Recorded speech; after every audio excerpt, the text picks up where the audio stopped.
Hi, it's Ramsey Dewey over here at the UFL gym in Shanghai, China, here with Xiao to demonstrate some back kick stuff. We had some questions about the spinning back kick or the turning back kick. First of all, spinning is a bit of a misnomer. This is a spin when we turn all the way around. A turn is just turning that much. On a turning back kick, we turn that much, and then we kick. All right, it's a kick in a straight line. We kick with the heel. But how do we set this up? Right? What if Xiao and I are fighting, and I throw a jab at him and he moves away from that jab? This is the worst time ever to throw that kick. Or if I throw that jab and he responds by moving forward, that's a terrible time to throw the kick too. So when's a good time? How about this? Xiao starts rotating this way, okay? This is a great time to throw my left back kick, boom. Or what if, more commonly, he starts rotating this way, away from my power hand, boom. That's a perfect time to throw the back kick with my right leg. So here's the footwork. If he starts rotating this way, step, notice I'm pointing my heel right at him. So this right here points at my target. Now I drop this heel as I throw the kick, boom. Okay, connecting with the heel. If he rotates away from the power hand, a very common thing to do when we're boxing or kickboxing, right? Because he wants to move away from my right hand. He wants to move away from my right kick. So let's come back here. And in this very common scenario, he's moving away from that power hand. I step, boom, and I throw the back kick right at him. So these are the two most common positions I throw the back kick from. Now he rotates this way, boom, right back kick. He rotates that way, left back kick. But again, probably the most important thing is point your heel at the target. If I want to hit that turnbuckle, I've got to point my heel at it. Okay, if the heel's pointing anywhere else, like if the heel's pointing at the camera, my leg will go toward the camera. If my heel's pointing toward the ropes, my leg will go into the ropes. If my heel points at the turnbuckle, boom, my foot will go into the turnbuckle. Okay? So, one more time. He circles this way, point my heel at him, boom, right kick. He circles that way, boom, step, point my heel at him, boom, left kick. Okay. A few other situations where I would throw the back kick. If there's space in between us, we're outside of the pocket, he takes a step forward, boom, that's a good time to throw one straight down the center. So again, maybe I push myself out of the pocket, he responds by stepping in, boom, now we can get one of those. Okay? Another situation we might throw a back kick. Gauge the distance with a side kick first. So I throw the side kick. If it pushes him away, don't throw the back kick. If I throw the side kick and he runs in here, don't throw the back kick. If I throw the side kick, notice I'm not throwing it hard. It's just gauging his distance. Boom. Now I do throw the back kick because he's now in a good spot for it. The standing leg will determine whether or not you will hit your target. The standing leg will determine your distance. Right here, I'm too far away. I can throw the best back kick in the world. I won't hit Xiao. Right? Right here, that standing leg is far too close. I'll stuff my own kick. I won't hit him properly. Right here, that's a good distance. Now when I drop this, boom, now I'll connect. Okay? Now, there are tons of ways to get extra power in a kick, but I'm going to focus on two cues for you. One, dropping the heel. Boom. This motion. So if you look at my left heel, focus in on that. I drop this, boom, and that pushes my weight backward. It's a falling step, just like Jack Dempsey's falling step for the jab. I push off my right foot, boom, or a falling step for a straight right, or a falling step for a hook, boom, or even an uppercut, right? That's a falling step for a back kick. The second thing is the lockout. A lot of people talk about Joe Rogan's back kick. It's very impressive. Look up a video of him kicking a heavy bag. He's got this thunderous, powerful turning back kick. And, you know, there are a lot of reasons for that, but one in particular is the lockout. Meaning after he throws that kick, he locks it out for a split second. What that does is it displaces the object. If I throw a really quick one and pull it back, you know, it might sting him, but Xiao is still going to be there. I'm just going to tag him there, right? Now, if I lock this out, I'm not going to hit him hard, but I'm going to lock him out. Notice now, it displaces him, it pushes him away. So we've got this heavy bag here, right? If I just try tapping it and immediately pull my leg back, not a great deal of power. But if I lock it out, something magical happens. Even that kick, which wasn't a particularly powerful kick, displaces the target. And what was once a wimpy back kick suddenly becomes a much more powerful one because I lock it out. Setting up a back kick with your strikes. The strikes are merely to gauge the reaction. So if I throw a jab and Xiao moves away from me, this is not a good time to throw a back kick. Okay? Come on over here.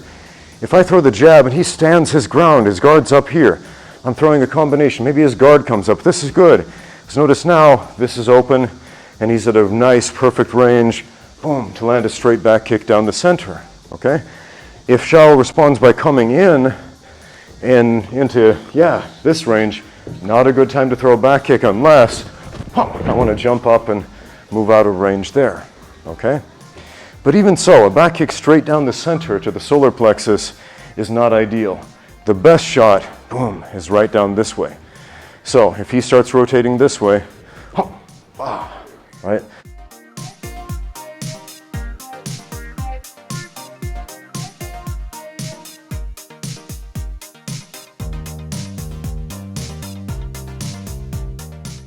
Another way to set up your back kicks with your strikes is to fake a back kick. Maybe I'm throwing some combinations, that end with a spinning hook kick, right? And he gets pretty confident at avoiding that spinning kick, hook kick. He brings his guard up high, right? So maybe I'll throw a few of those, right? Right? And then, okay? And then the next one, the third one, becomes the spinning back kick once he becomes trained at that narrative. Now, the term spinning, like I said, it's a bit of a misnomer. A spin is going all the way around, right? So if I do a technique like that, a spinning back fist, or if I do a tornado kick or something like that, that's a spin. A back kick is a turn. I don't spin.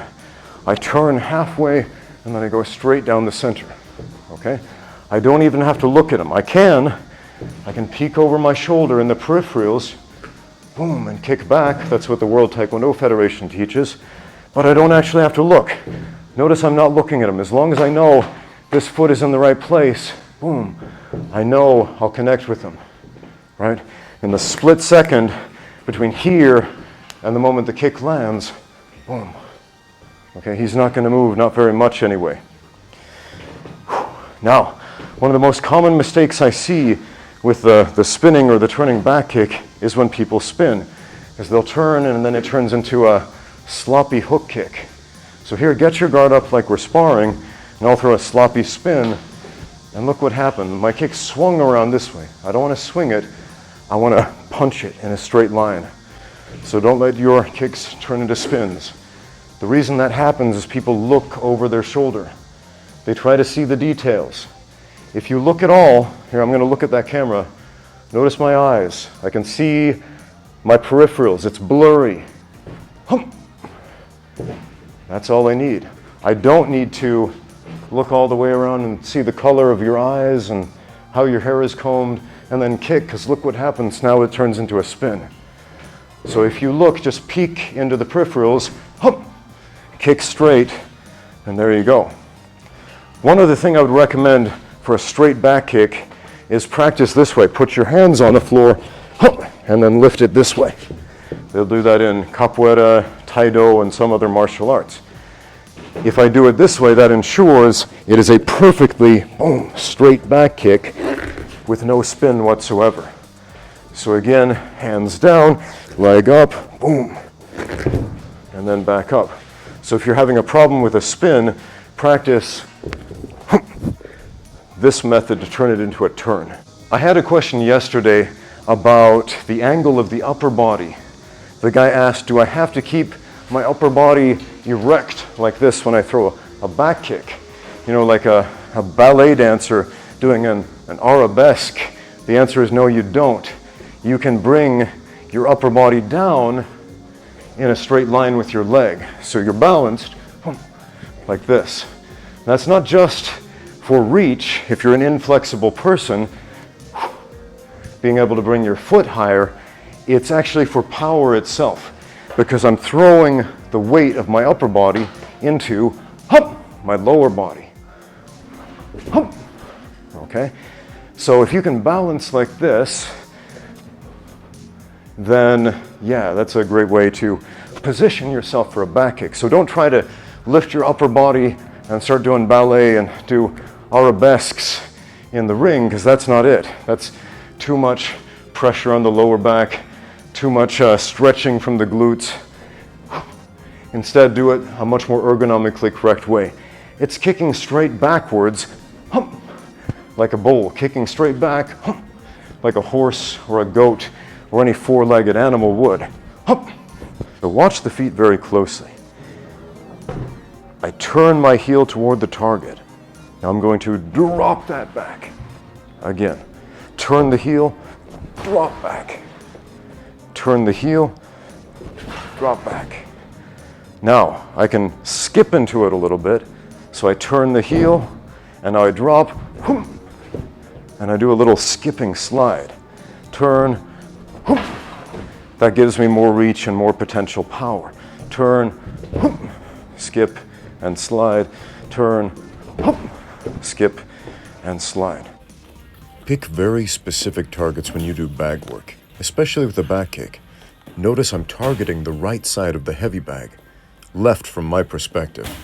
That's the side the human liver is on. Hit the liver right on the button. That is a very fast way to end a fight. Thanks for watching. Now get out there and train.